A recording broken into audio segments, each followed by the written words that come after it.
Hello my dear students, welcome back to my YouTube channel. मेरे YouTube channel पर आप लोग का बहुत बहुत स्वागत है। डियर स्टूडेंट, आज की क्लास में हम लोग अरबों और तुर्कों के भारत पे आक्रमण के बारे में पढ़ेंगे। यानी इसमें हम लोग देखेंगे कि किस प्रकार इस्लाम धर्म की स्थापना के बाद अरब आक्रमणकारियों ने अपने देश पर आक्रमण किया और उनके आक्रमण के बाद हमारे देश पर क्या क्या प्रभाव पड़े।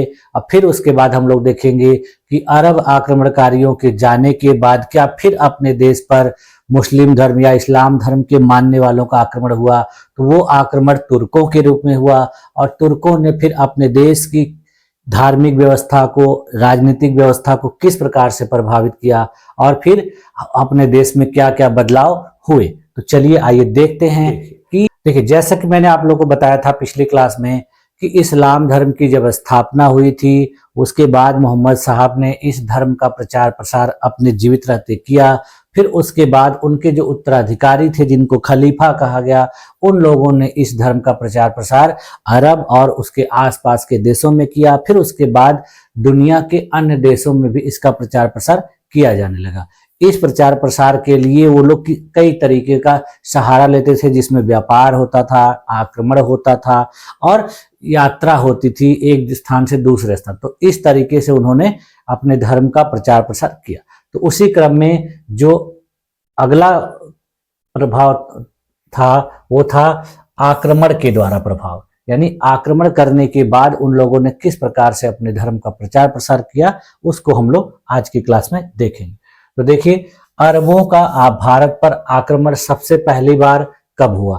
तो देखिए, इन्होंने सबसे पहले बार अपने देश पर आक्रमण किया था 636 ईस्वी में, लेकिन ये इनका प्रयास जो है असफल रहा था और इसमें इनको सफलता नहीं मिली।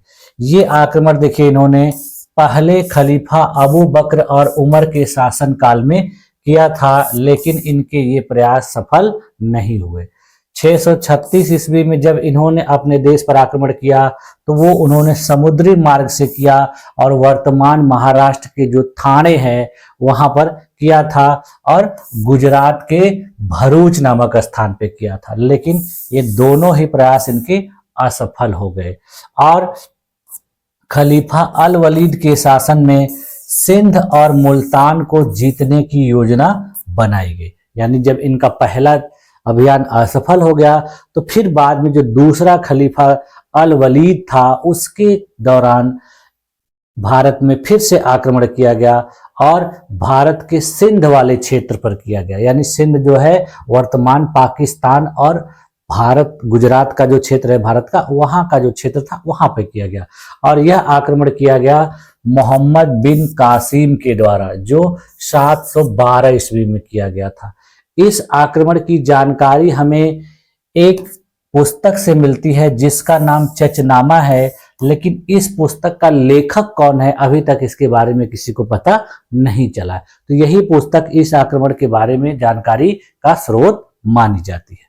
तो देखिए, जब यह आक्रमण हुआ था तो उस समय देखिए उमैयद वंश के जो शासक अल वलीद थे उन्हीं ने अपने सेनापति मोहम्मद बिन कासिम को सिंध पर आक्रमण करने के लिए भेजा। इस आक्रमण का एक तत्कालिक कारण यह था कि जो सिंध के लुटेरे थे, इनके जो व्यापारिक जहाज थे उसको इन्होंने बंदी बना लिया था, लूट लिया था। तो इसी की वजह से इन लोगों ने सिंध पर आक्रमण किया था। सिंध पर हमला करने का तात्कालिक कारण यह था कि भारतीय राजा दाहिर ने कुछ अरब व्यापारियों को बंदी बना लिया था, तो जिसकी वजह से सिंध पर आक्रमण करने के लिए जो खलीफा थे उन्होंने मोहम्मद बिन कासिम को भेजा था। मोहम्मद बिन कासिम मकरान मार्ग से भारत पर आक्रमण किया था और उसने जब आक्रमण किया था तो उसकी सहायता कुछ भारतीयों के द्वारा की गई थी, जिनमें जाट थे, मेर थे और विद्रोही बौद्ध थे। इन लोगों ने मोहम्मद बिन कासिम की सहायता उसके आक्रमण के दौरान की थी। उसको रास्ता बताने के लिए, उसको किसी राजा के बारे में भेद बताने के लिए, ये सारी चीजों की सहायता उन लोगों ने की थी।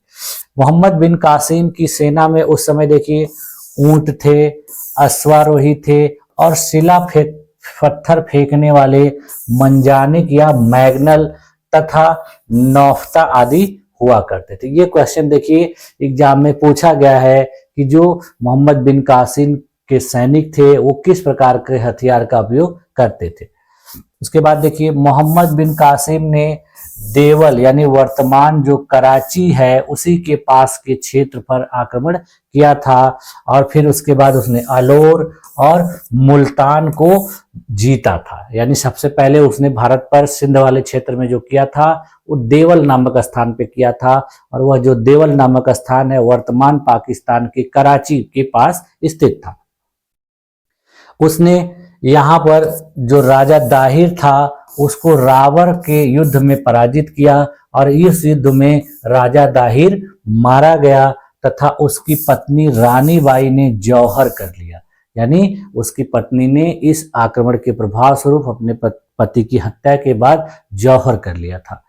इस अभियान में इतिहासकारों के द्वारा बताया जाता है कि 17 वर्ष से अधिक के जो युवा लोग थे उनको मार दिया गया, उनकी हत्या कर दी गई और इस प्रकार के युवकों की संख्या हजारों में थी। यानी जितने भी नवयुवक उसके शासनकाल में इसको मिले मोहम्मद बिन कासिम को, उसने उनकी हत्या करवा दी। इसके बाद देखिए मोहम्मद बिन कासिम ने मुल्तान से ढेर सारा सोना प्राप्त किया था, इसलिए इसने इस शहर का नाम स्वर्ण नगर रखा था। तो इस प्रकार से हम लोगों ने देखा कि किस प्रकार से अरबों ने अपने देश में आक्रमण किया और उन्होंने क्या क्या चीजें प्राप्त की। इसके प्रभाव स्वरूप उनका सिंध पर जो है आधिपत्य स्थापित हो गया। अब देखिए अरबों का जो आक्रमण हुआ था उसका क्या मुख्य प्रभाव निकला। तो देखिए अरबों के आक्रमण का प्रभाव, तो अरबों के आक्रमण से देखिए भारत में इस्लाम का आगमन हुआ और प्रसार हुआ। सिंध और मुल्तान में इस्लाम का प्रभाव बढ़ा क्योंकि इन्होंने इसी क्षेत्र पर आक्रमण करके विजय प्राप्त की थी, इसलिए यहाँ पर प्रभाव बढ़ेगा। दाहिर के बेटे जय सिंह ने भी डर के मारे इस्लाम ग्रहण कर लिया। कई स्थानीय लोगों ने इस्लाम धर्म स्वीकार किया। अरबों ने स्थानीय प्रशासन और धार्मिक नीतियों में बदलाव किए। उसके बाद देखिए इनके आक्रमण से भारतीय समाज पर क्या प्रभाव पड़ा। हिंदू, बौद्ध और मुस्लिम संस्कृतियों का मेल हुआ। व्यापार और शिक्षा में अरबी प्रभाव बढ़ा। अरबों ने भारतीय गणित विज्ञान को सीखा और इसे यूरोप तक पहुंचा। यानी अरब लोग अपने देश में आए और यहाँ पर गणित विज्ञान, यहाँ की दशमलव प्रणाली, इन सारी चीजों के बारे में जानकारी प्राप्त की और उसका प्रचार प्रसार दुनिया के अन्य देशों में भी किया। अब देखिए प्रशासनिक प्रभाव क्या पड़ा। अरबों ने सिंध में एक नई प्रशासनिक व्यवस्था लागू की। उन्होंने सिंध में जजिया नामक कर लगाया जो गैर मुस्लिमों पर लगाया जाता था। स्थानीय हिंदू अधिकारियों को सरकारी पदों पर उन्होंने रखा अपने यहाँ, यानी अपने यहाँ भारतीयों को भी उन्होंने नौकरी पर रखना शुरू किया। इसके अलावा देखिए व्यापार और सांस्कृतिक संपर्क आपस में स्थापित हुआ। भारतीय व्यापार अरब देशों और पश्चिमी एशिया तक फैला। यानी इन्होंने भारत के जो सामान थे, वस्तुएं थे, उनको अपने देश में ले गए और फिर वहां से दुनिया के और भी देशों में पहुंचाया, उनको बिक्री किया, उससे लाभ कमाया। इससे भारत के सामानों का, वस्तुओं का प्रचार प्रसार भी हुआ और अरबों को फायदा भी हुआ। भारतीय विद्वानों ने अरबों को गणित, खगोल शास्त्र और चिकित्सा की शिक्षा दी। जब वो लोग भारत में आए, भारतीयों के संपर्क में आए, तो भारत के जो विद्वान थे उन्होंने अपनी शिक्षा को उनको सिखाया, बताया और उससे उन लोगों को बहुत सारा ज्ञान प्राप्त हुआ जिससे उनका विकास हुआ। भारतीय अंक प्रणाली 0 से 9 अरबों के माध्यम से यूरोप पहुंची। भारत की जो अंक प्रणाली थी जिसको 0 से 9 तक हम लोग यूज करते हैं, इस्तेमाल करते हैं, तो उस अंक प्रणाली को इन्होंने ही यूरोप तक पहुंचाया था। पहले अपने अरब ले गए और फिर अरब से उस चीज को यूरोप तक पहुंचा दिया। तो देखिए इन लोगों ने अपने देश में कई महत्वपूर्ण योगदान भी दिए थे। इन्होंने लूटा भी था, लेकिन हमारे देश में बहुत सारी ऐसी चीजें थी जिनको इन्होंने दुनिया के अन्य देशों तक पहुंचाया और वहां की जो चीजें थी उन सब चीजों को हमारे यहाँ लाया। तो एक तरह से एक दूसरे का ये मिश्रण हो गया और एक नई जो व्यवस्था थी वो धीरे धीरे अपने देश में उत्पन्न हुई। अब देखिए भारत में अरबों का शासन और उनका पतन, किस प्रकार से अरबों का शासन था और उनका पतन कैसे हुआ। तो देखिए अरबों का शासन जो है 712 से 850 ईस्वी तक चला था, जिसमें इन्होंने सिंध और मुल्तान में अपने गवर्नर नियुक्त किए थे। कई विद्वान और व्यापारी भारत आए थे, वो भी यहीं रहने लगे थे और अरबों का शासन 9वीं शताब्दी तक चला था, वही 850 ईस्वी तक। बाद में देखिए भारत में कुछ महत्वपूर्ण शासक हुए जिन्होंने इनको धीरे धीरे अपने देश से भगा दिया। इसमें देखिए सबसे पहले जो भारतीय राजा थे उसमें प्रतिहार, जिसमें गुर्जर प्रतिहार महत्वपूर्ण थे। इन्होंने अरबों को सिंध से निकालने के लिए प्रयास किया और कश्मीर के शासक ललितादित्य ने इन्हें हराकर सिंध के आगे बढ़ने नहीं दिया। अरबों की शक्ति धीरे धीरे देखिए कमजोर होने लगी और अंततः 850 ईस्वी तक स्थानीय राजाओं ने इन पर नियंत्रण कर लिया। यानी धीरे धीरे ये कमजोर हुए और फिर वहां के जो स्थानीय शासक थे उन्होंने अपने क्षेत्र पर कब्जा कर लिया और इनको यहाँ से हटा दिया, भगा दिया। इसके बाद देखिए जब ये लोग चले गए तो उसके बाद अपने देश में तुर्क और अफगान शासकों ने आक्रमण किए और इस्लामी शासन को आगे बढ़ाया। तो इस प्रकार से हम लोग देखते हैं कि अरबों का आगमन भारत के इतिहास में एक महत्वपूर्ण घटना थी, जिसने भारतीय उपमहाद्वीप की सामाजिक, धार्मिक और सांस्कृतिक संरचना को प्रभावित किया। ठीक है, अब देखिए हम लोग देखते हैं भारत में तुर्कों का आक्रमण, यानी भारत पर अरबों का आक्रमण हुआ, अब उसके बाद तुर्कों ने आक्रमण किया। तो भारत पर तुर्कों का जो आक्रमण हुआ था अरबों के आक्रमण के काफी लंबे समय के बाद हुआ था। तो वो देखिए कैसे हुआ, कब हुआ। तो देखिए भारत में तुर्कों का आगमन मध्यकालीन इतिहास की एक महत्वपूर्ण घटना थी।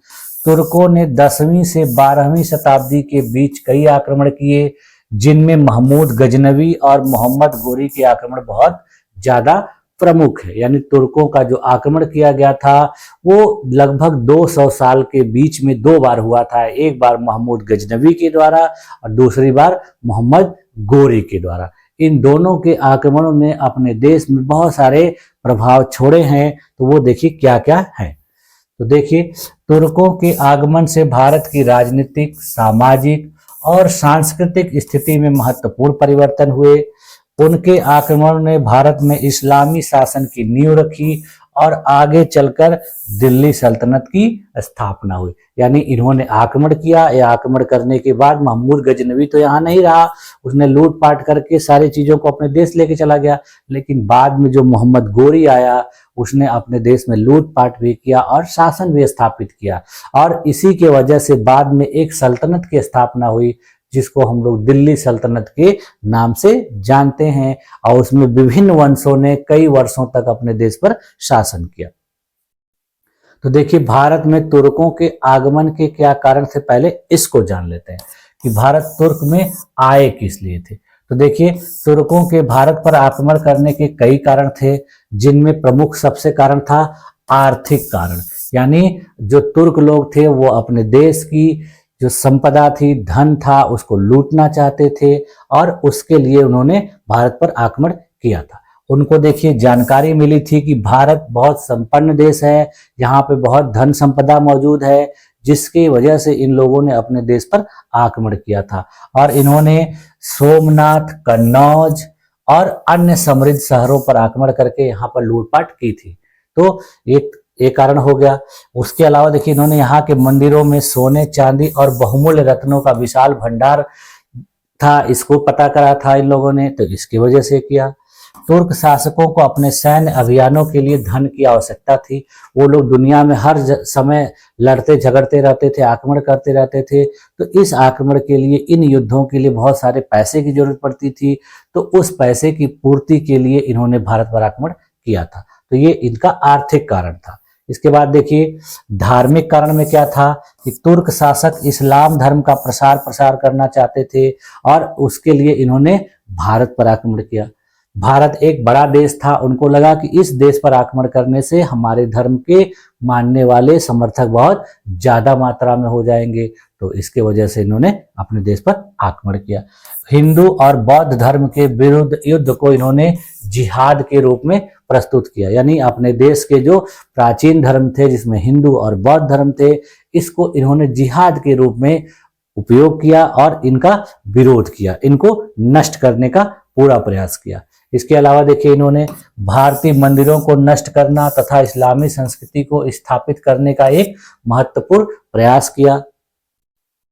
उसके बाद देखिए इनके यहाँ आक्रमण करने का राजनीतिक कारण क्या था। तुर्कों ने भारत पर आक्रमण करने के लिए उत्तर पश्चिमी सीमावर्ती क्षेत्रों की कमजोरियों का लाभ उठाया। जब ये लोग अपने देश में आक्रमण करने की योजना बना रहे थे तो अपने देश का जो उत्तर पश्चिम सीमावर्ती क्षेत्र था वो बहुत कमजोर हो गया था, वहां के जो शासक थे वो बहुत योग्य नहीं थे, तो इसी लाभ का फायदा उन्होंने उठाया था और अपने देश पर इसी क्षेत्र से आक्रमण किया था। क्यों? क्योंकि उस समय छोटे छोटे राज्य थे और वो लोग आपस में लड़ा करते थे, इसकी जानकारी इनको प्राप्त हुई थी, जिसके वजह से इन्होंने इन सारी कमियों का फायदा उठाकर उनके आपसी संघर्ष और कमजोर सैन्य रणनीतियों के द्वारा उन लोगों ने इन पर आक्रमण कर दिया। यानी इनकी कमजोर सैन्य नीतियां थी, आपस में लड़ते रहते थे, इनमें आपस में मेल मिलाप नहीं था, तो जिसकी वजह से इन लोगों ने इसी क्षेत्र में सबसे पहले आक्रमण किया था। अगला देखिए भौगोलिक कारण। उत्तर पश्चिमी भारत की सीमाएं असुरक्षित थी और यहाँ के शासकों ने बाहरी आक्रमणों से सुरक्षा के लिए कोई ठोस व्यवस्था नहीं की। तो देखिए भौगोलिक कारण में क्या था कि जो उत्तर पश्चिमी सीमावर्ती क्षेत्र थे वो पूरी तरह से सुरक्षित नहीं थे। यहाँ के जो शासक थे वो उतना सीमाओं पर ध्यान नहीं देते थे, अपनी सीमाओं की सुरक्षा बेहतर तरीके से नहीं करते थे, तो जिसकी वजह से इन लोगों को आक्रमण करने में बहुत आसानी हुई। सिंध और पंजाब क्षेत्र पहले से ही मुस्लिम शासन के अधीन आ चुके थे, जिससे तुर्कों को आक्रमण करने में आसानी हुई। देखिए इसके पहले जब आए थे अरब आक्रमणकारी तो सिंध वाले क्षेत्र पर और पंजाब वाले क्षेत्र पर उन्होंने पहले शासन कर लिया था, तो कुछ मुस्लिम शासक जो है यहाँ पर ही रह गए थे। कुछ मुस्लिम जो वहाँ के व्यक्ति थे वो लोग भी यहाँ पर निवास करने लगे थे, तो जिसकी वजह से इनको बहुत आसानी हुई और इनको बहुत सारी महत्वपूर्ण जानकारियां भी इनके द्वारा समय समय पर मिलती रही, जिसकी वजह से इनको आक्रमण करने में और यहाँ पर शासन स्थापित करने में बहुत आसानी हुई। अब देखिए भारत में तुर्कों के प्रारंभिक आक्रमण, यानी प्रारंभिक आक्रमण कब हुआ। तो देखिए सबसे पहले जो तुर्कों का आक्रमण किया गया था वो महमूद गजनवी के द्वारा किया गया था भारत में 1000 से लेकर 1027 ईस्वी के मध्य, यानी इसने लगभग 27 साल तक अपने देश पर आक्रमण किया और उसके कुल आक्रमणों की संख्या इतिहासकारों के द्वारा 17 बताई जाती है। यानी इसने अपने देश में 17 बार आक्रमण किया और उस आक्रमण की वजह से इसने अपने देश को बहुत ज्यादा नुकसान पहुंचाया और यहाँ की धन संपदा को लूट कर अपने देश ले गया।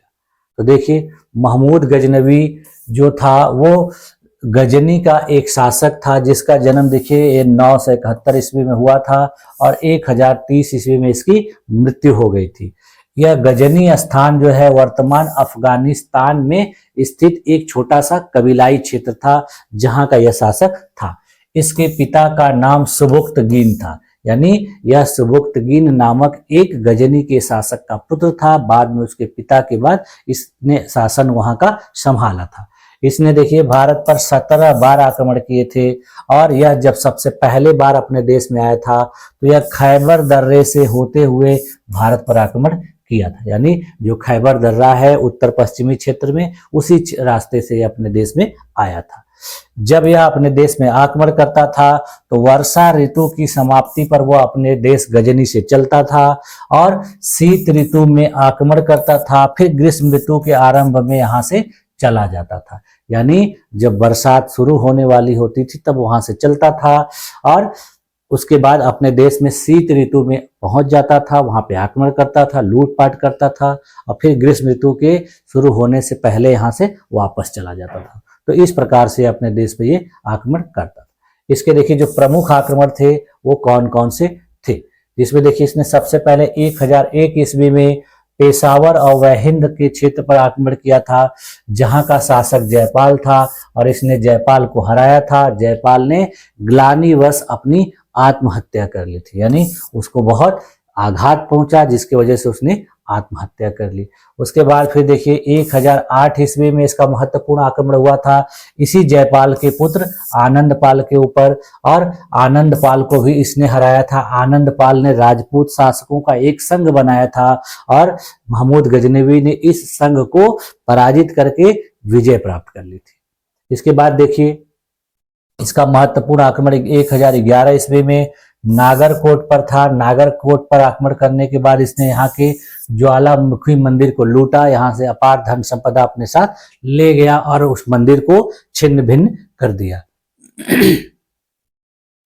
इसके बाद देखिए 1018 ईस्वी में इसने मथुरा और कन्नौज पर हमला किया, यहाँ से बहुत सारी धन संपदा को लूटा। और 1025 ईस्वी में इसका सबसे महत्वपूर्ण जो आक्रमण था वह गुजरात में स्थित सोमनाथ मंदिर को लूटना था, यानी इसने सोमनाथ मंदिर को लूटा था और उससे अपार धन संपदा को लूटकर अपने देश ले गया था।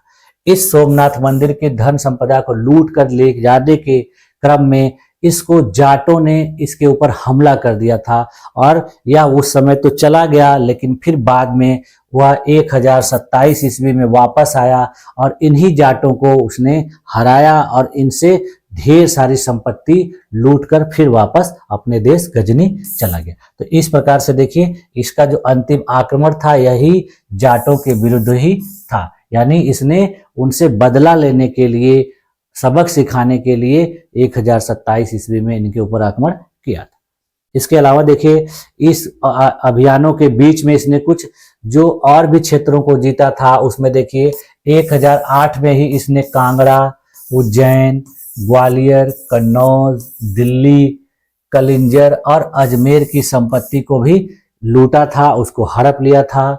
1011 ईस्वी में इसने थानेसर पर हमला किया था, वहां पर चक्रसामी मंदिर जो था उसको लूटा था। 1013 ईस्वी में इसने त्रिलोचन पाल नामक शासक को हराया। फिर उसके बाद 1017 में इसने कन्नौज को लूटा, मेरठ को लूटा और मथुरा को लूटकर उनको अपने सामने समर्पण करने के लिए मजबूर कर दिया। 1023 ईस्वी में इसने देखिए पंजाब पर कब्जा किया। फिर 1024 ईस्वी में अजमेर पर, नेहरवाला पर और काठियावाड़ पर इसने युद्ध करके अधिकार कर लिया था और यहाँ से ढेर सारी धन संपत्ति को लूटा था। अब देखिए इसके आक्रमण का क्या प्रभाव पड़ा, यानी इसने भारत पर आक्रमण किया तो इससे भारत में क्या क्या प्रभाव दिखे। तो देखिए महमूद ने भारतीय मंदिरों को लूटा और अपार धन संपत्ति गजनी ले गया, जिससे भारत की आर्थिक स्थिति कमजोर हुई और भारत में मंदिरों का नष्ट हुआ, मंदिरों का विनाश हुआ। इसने सोमनाथ मंदिर से करीब 20 लाख दिनार की संपत्ति लूटी थी, तो यह भी एक बहुत बड़ा जो है धन है, बहुत बड़ी मात्रा है। इसने भारत में अस्थायी शासन स्थापित नहीं किया, बल्कि केवल लूटपाट की, जिसके वजह से भारत में अव्यवस्था फैल गई, डर का माहौल हो गया शासकों में। इसकी सेना में सेवंद राय और तिलक नामक हिंदू व्यक्ति उच्च पद पर आसीन थे। इसका मतलब ये होता है कि इसने अपने देश में आक्रमण के दौरान अपने देश के ही लोगों का इस्तेमाल किया था, उनको लालच देकर उच्च पदों पर बैठाया था और फिर यहाँ के लोगों से यहाँ की जानकारी प्राप्त की और इन्हीं के ऊपर आक्रमण किया। इसके आक्रमण से भारत की राजनीतिक अस्थिरता बढ़ी और मुस्लिम आक्रमणकारियों के लिए मार्ग प्रशस्त हुआ। इसने देखिए कई बार आक्रमण किए, जिसके वजह से भारत में राजनीतिक रूप से अस्थिरता हो गई। शासक हमेशा डरे सहमे रहते थे और उनके मन में भय बना रहता था, तो जिसका फायदा उठाकर बाद में कई आक्रमण किए गए। इसके साथ साथ देखिए जब यह अपने देश आया था तो इसके साथ एक अरबी लेखक अल-बरूनी भी भारत आया था और अल-बरूनी ने भारत में पुराणों का सबसे पहले अध्ययन किया, इसलिए इसको पुराणों का अध्ययन करने वाला पहला मुस्लिम लेखक भी माना जाता है। अल-बरूनी ने यहाँ पर विभिन्न चीजों का अध्ययन किया और अध्ययन करने के बाद उसने अपने एक पुस्तक लिखी थी जिसको किताबुल हिंद या किताबुल रहला के नाम से जाना जाता है। यह पुस्तक वर्तमान समय में भी उस काल के इतिहास की जानकारी का प्रमुख स्रोत माना जाता है, यानी उस काल के दौरान जो मध्यकालीन भारत था उसके बारे में जानकारी इस पुस्तक के द्वारा हमें मिलती है। महमूद गजनवी पहला शासक था जिसने सुल्तान की उपाधि धारण की थी, यानी यह एक ऐसा शासक था जिसने उस समय सुल्तान की उपाधि धारण की थी। इसके बाद के जो शासक हुए उन लोगों ने इस उपाधि को धारण किया। इसके अलावा देखिए महमूद गजनवी के दरबार में अलबरूनी के अलावा फिरदौसी, उतबी तथा फरूखी नामक विद्वान भी रहा करते थे। इससे पता चलता है कि यह एक आक्रमणकारी था, उसके साथ साथ विद्वानों का संरक्षक भी था, जिसकी वजह से इसके दरबार में विभिन्न प्रकार के विद्वान रहा करते थे। ठीक है, तो ये इस प्रकार से था महमूद गजनवी के बारे में। अब देखिए अगला जो तुर्क आक्रमणकारी था वो मोहम्मद गोरी था, जिसने भारत में 1175 से लेकर 1206 ईस्वी के बीच कई बार आक्रमण किए और उन आक्रमणों का क्या प्रभाव दिखा उसको देख लेते हैं।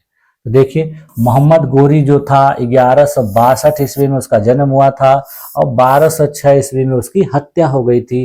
तो इसके दौरान उसने अपने जो क्षेत्र था गोरवंश गजनी के ही एक क्षेत्र में आने वाला एक छोटा सा कबीला था और जिसका यह शासक हुआ करता था। इसने भारत में इस्लामी शासन की नींव रखी थी। यानी यह महमूद गजनवी की वजह तरह से केवल लूटपाट करके नहीं गया, बल्कि इसने अपने देश में इस्लामिक शासन की नींव रखी, बुनियाद रखी और उसके बाद विभिन्न प्रकार के मुस्लिम शासकों ने अपने देश पर शासन किया। जिस प्रकार देखिए वो खैबर दर्रे से होकर आया था, उसी प्रकार से यह गोमल दर्रे से होकर भारत में आक्रमण किया था। इसके देखिए जो प्रमुख आक्रमण थे वो कौन कौन से थे। देखिए इसने 1175 ईस्वी में मुल्तान और उच्च पर आक्रमण किया, तो इस प्रकार से इसका यह पहला आक्रमण था। इसके बाद 1178 ईस्वी में इसने गुजरात पर हमला किया, लेकिन इसका यह जो हमला था वो सफल नहीं रहा और इसमें इसको पराजय झेलनी पड़ी। यहाँ के शासक मूलराज यानी भीम द्वितीय ने अपनी विधवा मां नायका देवी के साथ इसको हरा दिया और यह मोहम्मद गोरी की भारत में पहली हार थी।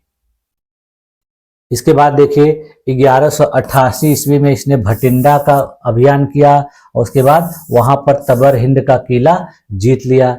यही घटना जो है तराइन के पहले युद्ध का तात्कालिक कारण बनी थी, क्योंकि इन क्षेत्रों पर पृथ्वीराज चौहान अपना दावा करता था। यानी पृथ्वीराज चौहान इन क्षेत्रों को अपना मानता था और जब मोहम्मद गोरी ने इन क्षेत्रों पर आक्रमण करके उनको अपने कब्जे में कर लिया तो पृथ्वीराज चौहान को बहुत बुरा लगा, नाराज हुए और उन्होंने इसके खिलाफ युद्ध का ऐलान कर दिया, जिसके वजह से देखिए 1191 ईस्वी में तराइन का पहला युद्ध हुआ और इस युद्ध में पृथ्वीराज चौहान की विजय हो जाती है।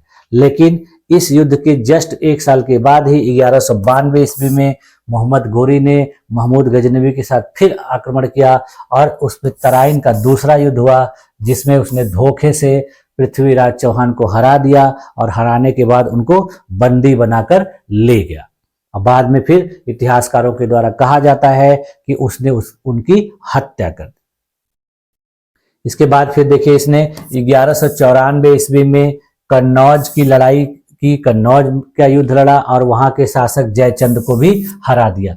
बीच में क्या हुआ था, मैंने देखिए आप लोगों को पिछली क्लास में पढ़ाया था कि पृथ्वीराज चौहान और जयचंद के बीच में आपस में शत्रुता हो गई थी और उस शत्रुता का कारण क्या था कि जयचंद की पुत्री को पृथ्वीराज चौहान जो है हरण करके अपहरण करके लेके चले गए थे, जिसकी वजह से इन दोनों में आपस में बहुत बड़ी शत्रुता हो गई थी। तो इस शत्रुता का फायदा मोहम्मद गोरी भी उठाता है और इन दोनों को क्रम वाइज हराता है।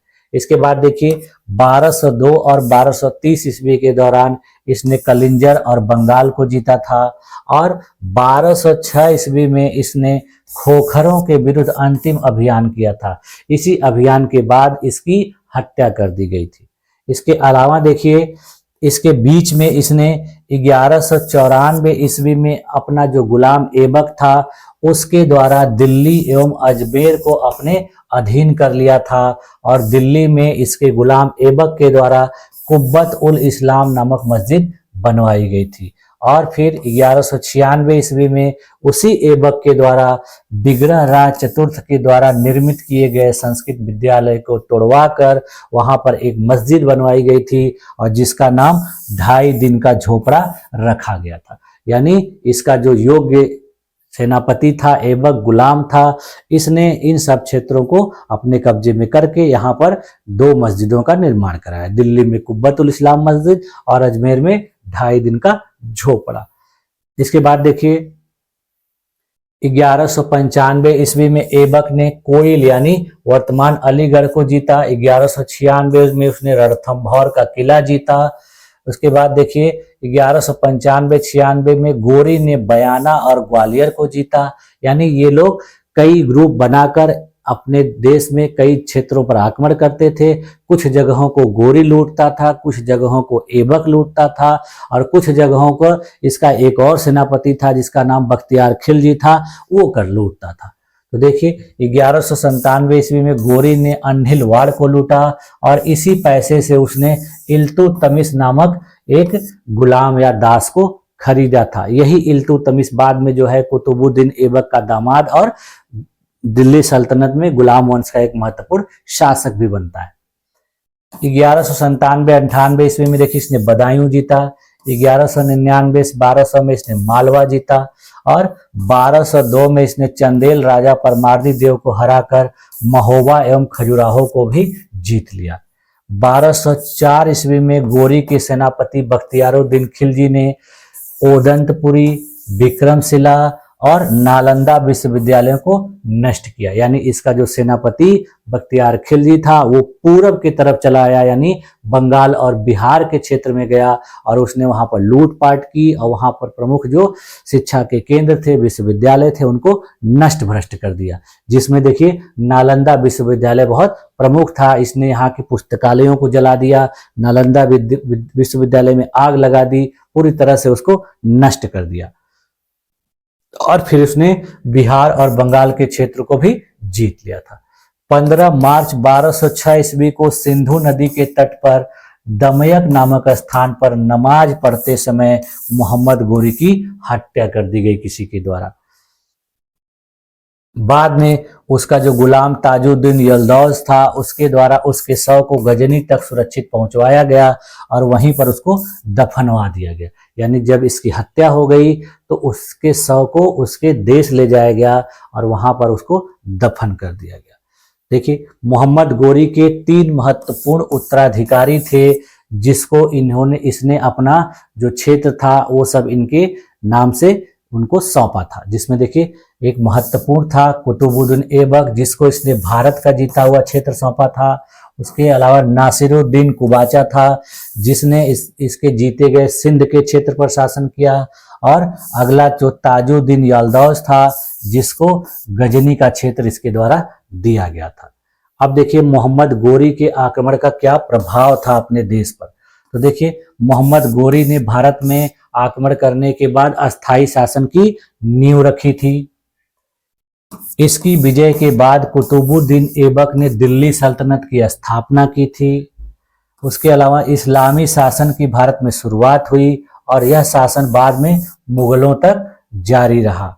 गोरी ने भारत में देवी लक्ष्मी एवं नंदी की आकृति युक्त सिक्के चलाए तथा उस पर देवनागरी लिपि में मोहम्मद बिन शाम लिखवाया था। इसका मतलब यह है कि इसने अपने देश में अपने धर्म से जुड़े कुछ कार्य भी किए जिसमें इसने सिक्के चलवाए जिसपे भारतीय देवी देवताओं की आकृति को अंकित करवाया था और भारतीय लिपि का भी इसने इस्तेमाल किया था। इसके अलावा देखिए गोरी ने भारत में इक्ता व्यवस्था की शुरुआत की सबसे पहले और इसने पहली इक्ता हांसी यानी हरियाणा को अपने शासक उत्तराधिकारी ऐबक को प्रदान की थी। देखिए ये भी क्वेश्चन पूछा जाता है कि सबसे पहली इक्ता किसने किसको प्रदान की थी, तो मोहम्मद गोरी ने कुतुबुद्दीन ऐबक को प्रदान की थी। गोरी ने देखिए भारत में सर्वप्रथम करवा नामक अस्त्र का उपयोग किया था। जब यह अपने दुश्मनों के ऊपर आक्रमण करता था तो अपने सैनिकों को यही अस्त्र पहनने के लिए देता था और इस अस्त्र का उपयोग करने से उन सैनिकों को किसी भी हथियार से मारा नहीं जा सकता था। देखिए यह अस्त्र होता क्या था, यह अस्त्र एक कच्चे चमड़े का गिलाफ होता था जिसमें दोनों तरफ रुई भरी होती थी या तो ऊन भरा होता था और ये पैदल सैनिकों का बहुत महत्वपूर्ण अस्त्र होता था क्योंकि ना तो इस पे तलवार से कुछ कर सकते थे ना तो भाले से, यानी वो उसको सुरक्षित बनाता था अपने सैनिकों को, जिससे यह युद्धों में आसानी से विजय प्राप्त करता था। इसके अलावा देखिए यह अपने युद्ध में एक छोटी सेना की टुकड़ी को बचा कर रखता था जिसे कौटिल्य सेना के रूप में जाना जाता है। और इसी सेना के द्वारा अंत में वह जो अपने दुश्मन होते थे उस पर विजय पर, यानी अपने पूरी सेना को युद्ध में नहीं लगाता था, बल्कि कुछ थोड़ी बहुत सेना को बचा के रखता था और उस सेना का उपयोग अंत में करता था। जब परिणाम एकदम विपरीत दिखते थे तब इस अपनी सेना को इस्तेमाल करके और उस परिणाम को अपने विजय के रूप में बदल देता था। तो अब देखिए तुर्कों के भारत पे आक्रमण का क्या प्रभाव पड़ा। तो तुर्कों के भारत पर आक्रमण का प्रभाव क्या था, राजनीतिक प्रभाव क्या हुआ कि भारत में दिल्ली सल्तनत की स्थापना हुई, भारतीय राजपूतों की शक्ति कमजोर हुई, भारत में केंद्रीकृत मुस्लिम शासन की शुरुआत की गई। ये तो राजनीतिक प्रभाव थे। इसके बाद देखिए सामाजिक प्रभाव क्या हुआ, हिंदू मुस्लिम सांस्कृतिक मेल शुरू हुआ, इस्लामी रीति रिवाज और प्रशासनिक प्रणाली भारत में आई, जातीय विभाजन बढ़ा और सामाजिक संरचना में बदलाव आया। धार्मिक प्रभाव क्या देखिए हुआ, भारत में इस्लाम का प्रसार हुआ और मस्जिदों मदरसों का निर्माण भारी मात्रा में किया गया, कई मंदिरों को नष्ट कर दिया गया और उनके स्थान पर इस्लामी स्थापत्य कला का विकास किया गया। आर्थिक प्रभाव देखिए क्या हुआ, भारत से सोने चांदी और अन्य धन लूटकर गजनी और गोरी साम्राज्य में भेजा गया, व्यापारिक मार्गों पर तुर्कों का नियंत्रण हो गया। यानी इस प्रकार से इन लोगों ने अपने देश को प्रभावित किया। तो देखिए इस प्रकार हम लोग देखते हैं कि तुर्कों का भारत में आगमन केवल आक्रमण तक सीमित नहीं था, बल्कि उन्होंने यहाँ इस्लामी शासन की नींव भी रखी। महमूद गजनवी के आक्रमण केवल लूटपाट तक सीमित रहे, जबकि मोहम्मद गोरी ने भारत में स्थायी शासन की शुरुआत की। इन आक्रमणों ने भारतीय राजनीति, समाज और संस्कृति में स्थायी परिवर्तन किए और भारत में इस्लामी शासन की दिशा तैयार की। तुर्कों के आगमन से भारत का इतिहास एक नए युग में प्रवेश कर गया और जिसने आगे चलकर दिल्ली सल्तनत और मुगल साम्राज्य की स्थापना का मार्ग प्रशस्त किया। यानी इन प्रारंभिक आक्रमणों की वजह से अपने देश में एक नई राजनीतिक प्रणाली शुरुआत हुई जो लगभग 500-600 सालों तक चली। यानी 1206 ईस्वी से यह शुरू हुई और लगभग 1707 ईस्वी तक इसका प्रभाव देखा गया, जब भारत में मुगलों के अंतिम शासक औरंगजेब की मृत्यु हुई तब तक। यानी इतने लंबे समय तक इसका प्रभाव अपने देश में देखा गया। तो इस प्रकार से देखिए हम लोगों ने आज की क्लास में देखा कि किस प्रकार अपने देश पर इस्लाम के मानने वालों ने आक्रमण किया, अपने देश में लूटपाट की और अपने देश को प्रभावित किया। अब अगली क्लास में हम लोग देखेंगे दिल्ली सल्तनत के बारे में, क्योंकि मैंने आप लोग को आज बताया ही कि इसका एक महत्वपूर्ण सेनापति था, महत्वपूर्ण उत्तराधिकारी था कुतुबुद्दीन ऐबक, जो मोहम्मद गोरी की मृत्यु होने के बाद अपने देश का जो दिल्ली वाला क्षेत्र था उस पर शासन स्थापित करता है और उसी शासन की स्थापना से अपने देश में एक नए साम्राज्य की स्थापना होती है जिसको दिल्ली सल्तनत के नाम से जाना जाता है। इसमें विभिन्न वंशों ने अलग अलग समय में अपने राजनीतिक प्रभाव को दिखाया और प्रदर्शित किया। तो इन सारी चीजों को हम लोग नेक्स्ट क्लास में देखेंगे। ठीक है, तो मुझे पूरी उम्मीद है कि आप लोगों को इन सारी चीजें बहुत बेहतर तरीके से समझ में आई होंगी और आप लोगों ने इस क्लास में अपने आप को इतने देर तक बनाए रखा, इसके लिए भी आप लोग का बहुत बहुत धन्यवाद। मिलते हैं नेक्स्ट क्लास में, तब तक के लिए थैंक यू।